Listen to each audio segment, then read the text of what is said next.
Haverim vechaverot, Shabbat Shalom. O trecho da Torá desta semana chama-se Hukat. Hukat tem em seu ponto, digamos, um dos pontos principais, aquela dura sentença, né, que condenou a Moshe Rabbeinu para não entrar na Terra Prometida. Como vimos, a permanência no deserto continuava a provar o povo. E aí ia mostrando realmente quem teria o mérito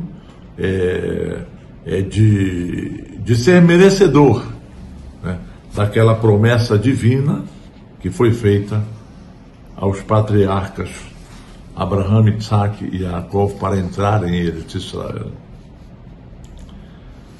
Já tinham decorrido os 40 anos da saída do Egito.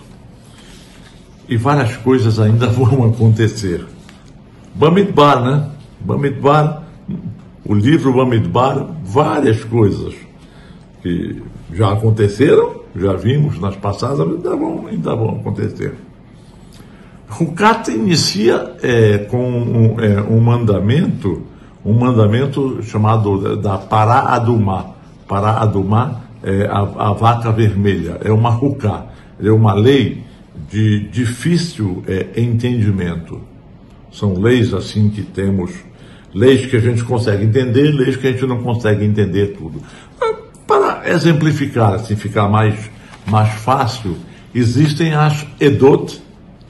Edot são aquelas que Hakadosh Baruch Hu nos lembra que nós temos que cumprir certos eventos, nos diz, olha, no primeiro dia do 7º mês, Rosh Hashanah, farei soar o shofar, no 10º dia do 7º mês expiações, Yom Kippur, na noite de 14 para 15 de Nissan, o primeiro mês chamado Pesach, e assim vai. Quer dizer, vão colocando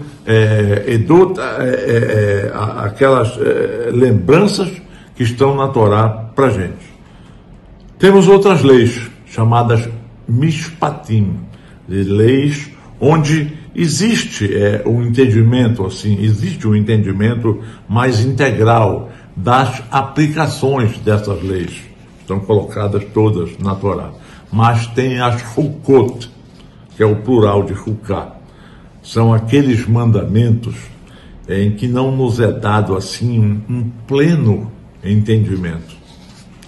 A vaca vermelha, Pará Adumá, é um deles, né?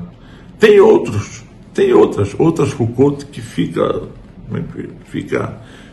não acender fogo no sábado, não vestir lã e linho juntos, né? Não cozinhar o cabrito com o leite de sua mãe. Tem algumas explicações sobre vários tópicos, mas nenhuma é clara assim o bastante assim para que entendamos o significado do mandamento. São coisas que nos mostram que nós temos o Naaser Benishma, faremos e ouviremos. Se Deus mandou, a gente vai fazer, né? E ouviremos. Isso é um ponto importante. São aquelas pequenas Hukot que a gente precisa entender um pouquinho, mas precisamos cumpri-la. Nesta Perashá, Huká, nós vamos encontrar a morte de Miriam, a zelosa Miriam, irmã mais velha de Moisés, né? O quanto ela fez por ele, né? O quanto ela fez. Nós temos também em Huká o episódio das águas de Meribá. Meribá se traduz como disputa, que selou, isso foi que selou a sorte de Moshe Rabbeinu para não entrar na terra de Israel. É que nós vamos nos ater mais a isso daqui a pouco. Apenas outros pontos da Perashá Huká. A morte de Aharon HaKohen ocorre em Huká, na leitura de Huká, desta Perashá, né? É interessante como isso ocorreu. Deus disse a Moisés, está no Midrash Yalkut 763, os Midrashim, que Deus disse, olha, amanhã leva Aharon, teu irmão, ao Har, quer dizer, ao monte Har, e lá ele vai se juntar ao seu povo.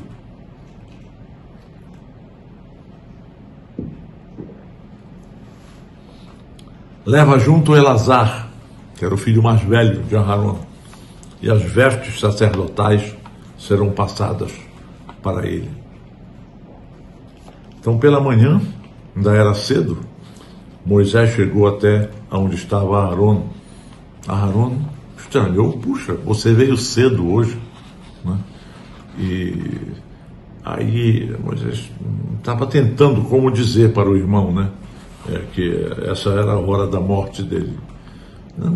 Uma passagem da Torá, uma letra tirou meu sono e eu vim aqui contigo. Então vamos olhar juntos. Começaram a olhar Bereshit, o Gênesis. Uau, lendo aqui, ali. Quando chegou no episódio da morte de Adão e Eva, aí Aharon entendeu o que realmente estava se passando, que tinha chegado a hora dele também. E ela é descrita, né? Ela é descrita de uma forma, o povo sentiu muito a morte de Aharon. Ele era a pessoa querida, o Rev Shalom pelo Dev Shalom, ele promovia a paz, ele era querida. Moshe Rabbeinu era respeitado, era mais temido, era o cara da ação. Arão ia contemporizando. Nessa Perashá a gente vai ver também uma parte das serpentes abrasadoras, e mais um período de reclamações do povo de Israel. Serpentes picavam as pessoas, e veio o episódio que Deus mandou então parar aquilo, mandou Moisés fazer uma serpente, ele fez de cobre, que reluzia com uma haste alta. Quem olhasse para aquela serpente reluzindo no alto da haste e fosse picado por uma serpente, vivia. Na realidade, estava vendo, era o próprio Deus. Aquela luz que reluzia ali. Isso é um outro ponto importante.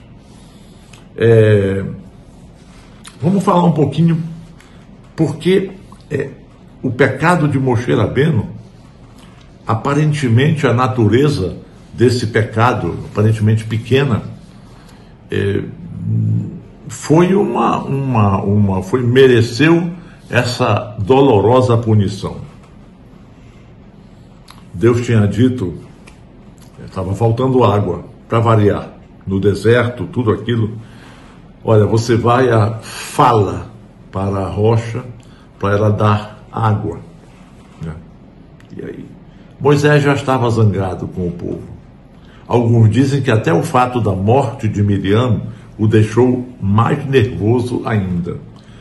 Moisés deu uma reprimenda muito grande no povo. Ouvi, ó rebeldes, está no texto da Perashá inteira, que certamente vocês vão ler, né?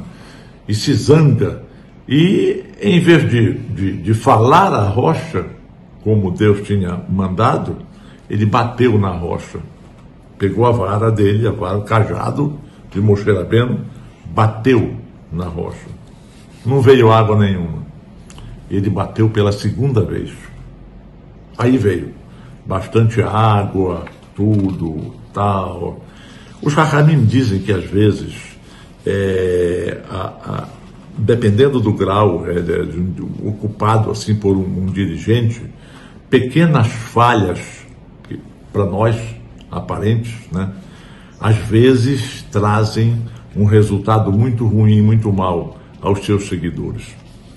A ordem que tinha sido dada era falar à rocha. Quer dizer, o sentido, na realidade,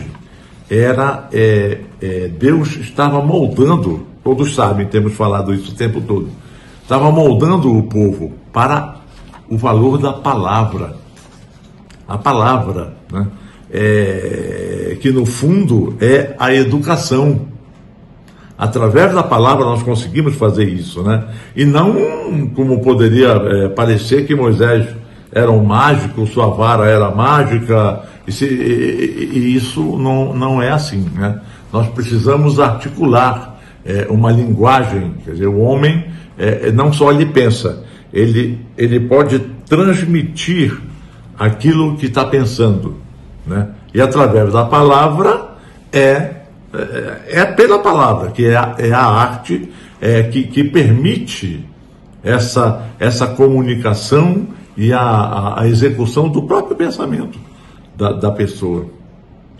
Mesmo zangado com o povo, ele não poderia ter, golpeando a rocha como ele fez, ele desviou, né, a intenção de Deus que queria estabelecer com o povo essa questão da educação através da palavra.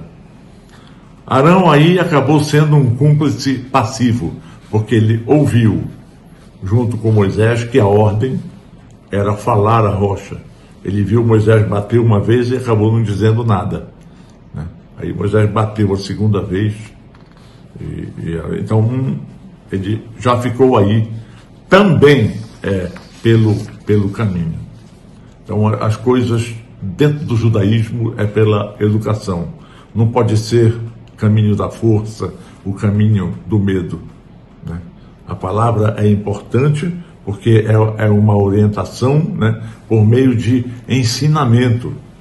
O ensinamento, reflexão, sabedoria, isso tudo é a educação, né?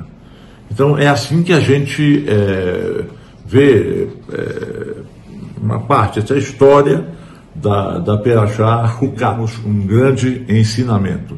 Shabbat Shalom Umeborah.